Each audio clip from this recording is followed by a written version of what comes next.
Hello everyone, welcome you all. आज का हमारा एमएससी का टॉपिक है oxidation of saturated carbon hydrogen groups. तो इससे पहले वाली वीडियो के अंदर हमने डिस्कस किया था oxidation of saturated carbon hydrogen group के बारे में, लेकिन उस वीडियो के अंदर हमने डिस्कस किए थे activated saturated carbon hydrogen groups को, कि कैसे हम डिफरेंट रिएजेंट की हेल्प से activated saturated carbon hydrogen group का ऑक्सीडेशन करवा सकते हैं। और अब हमारे पास जो सेकंड पॉइंट आता है वो है oxidation of saturated carbon hydrogen group, और इसके अंदर हम मेनली बात करेंगे unactivated saturated carbon hydrogen group की।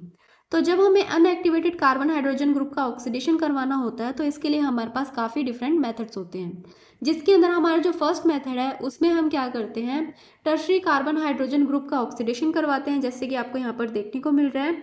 तो ये एक unactivated saturated carbon hydrogen group है जिसका हमें ऑक्सीडेशन करवाना है, और इसका ऑक्सीडेशन होता है एल्कलाइन पर मैग्नेट की हेल्प से।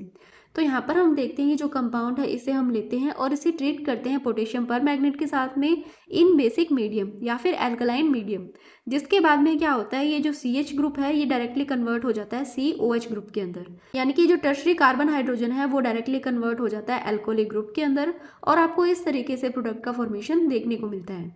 अब इसके बाद में आता है हमारा सेकेंड मेथड, जो कि एक रिएक्शन है, और उस रिएक्शन का नाम है बार्टन रिएक्शन। तो बर्टन रिएक्शन के अंदर क्या होता है, हमारे पास होता है ऑर्गेनिक नाइट्राइड, जिसके ऊपर आपको डेल्टा कार्बन पर हाइड्रोजन देखने को मिलता है। तो जब ऐसे ऑर्गेनिक नाइट्राइड का हम फोटोलाइसिस करवाते हैं तो वो फाइनल प्रोडक्ट के तौर पर बनाता है नाइट्रोसो एल्कोहल। अब इस रिएक्शन में आपको क्या देखने को मिलता है, तो इस रिएक्शन के अंदर आपको देखने को मिलता है कि ये जो ऑर्गेनिक नाइट्राइड हमने लिया है इसके अंदर आपको डेल्टा कार्बन देखने को मिलता है, और उस डेल्टा कार्बन पर एक हाइड्रोजन प्रेजेंट होता है, और इस डेल्टा कार्बन पर हमें ऑक्सीडेशन करवाना है। तो यहाँ पर आपको देखने को मिलेगा ऑर्गेनिक नाइट्राइड का पहले फोटोलाइसिस होता है, फोटोलाइसिस होने के बाद में हमें ऑक्सी रेडिकल देखने को मिलता है, और साथ में रिलीज होता है नाइट्रिक ऑक्साइड रेडिकल। तो यहाँ पर आपको देखने को मिलेगा जो ऑक्सी रेडिकल है वो डेल्टा कार्बन से हाइड्रोजन एक्सट्रैक्ट कर लेता है, और बाद में क्या होता है, जो नाइट्रिक ऑक्साइड वाला रेडिकल होता है वो भी क्या करता है, इसके साथ में आकर अटैच हो जाता है और फॉर्मेशन करता है नाइट्रोसो कंपाउंड की।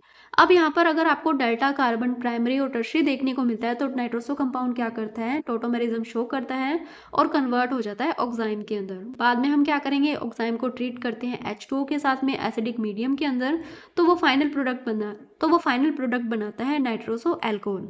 अब इस पूरी बात को हम रिएक्शन मैकेनिज्म से समझेंगे और देखेंगे किस तरीके से रिएक्शन प्रोसीड होती है। अब बर्टन रिएक्शन के मैकेनिज्म में क्या होता है, ये हमारे पास ऑर्गेनिक नाइट्राइड्स है जिसके अंदर आपको डेल्टा कार्बन देखने को मिलता है, और ये जो डेल्टा कार्बन है इसके ऊपर प्रेजेंट है हाइड्रोजन।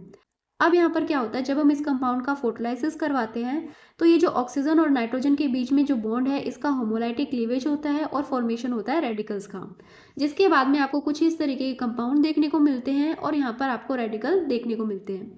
अब यहाँ पर क्या होगा, ये बना है ऑक्सी रेडिकल। ये ऑक्सी रेडिकल क्या करता है, ये जो डेल्टा कार्बन है इससे एक हाइड्रोजन को एक्सट्रैक्ट कर लेता है, जिसके बाद में फॉर्मेशन होती है कुछ ऐसे स्ट्रक्चर की। इसी के साथ में यहाँ पर बनता है नाइट्रिक ऑक्साइड रेडिकल। तो ये रेडिकल क्या करेगा, इस कार्बन के साथ में आकर बॉन्ड बना लेगा और फॉर्मेशन करेगा कुछ ऐसे कंपाउंड की। अब ये जो कंपाउंड है इसे हम बोलते हैं नाइट्रोसो कंपाउंड। अब इस नाइट्रोसो कंपाउंड के अंदर अगर आपको ये जो कार्बन है ये प्राइमरी या सेकेंडरी देखने को मिलता है तो यहाँ पर होता है टोटोमेरिज्म।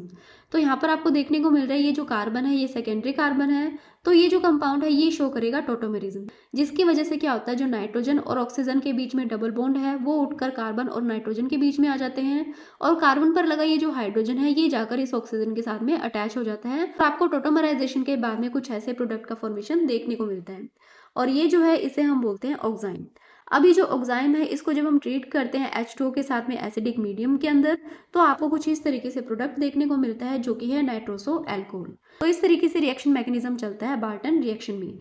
तो ये भी एक मेथड है जिससे कि हम unactivated saturated carbon hydrogen group का ऑक्सीडेशन करवा सकते हैं। इसके बाद में आती है हमारी थर्ड रिएक्शन। तो जो थर्ड रिएक्शन है वो है होफमान लोफलर फ्रेटेग रिएक्शन। तो ये जो होफमान लोफलर फ्रेटेग रिएक्शन है इसके अंदर क्या होता है, इसके अंदर हम लेते हैं N halo amines. N halo amine के अंदर भी आपको डेल्टा कार्बन पर हाइड्रोजन देखने को मिलता है, और इस रिएक्शन का जो फाइनल प्रोडक्ट होता है वो होता है डेल्टा हेलोजिनेटेड अमाइन।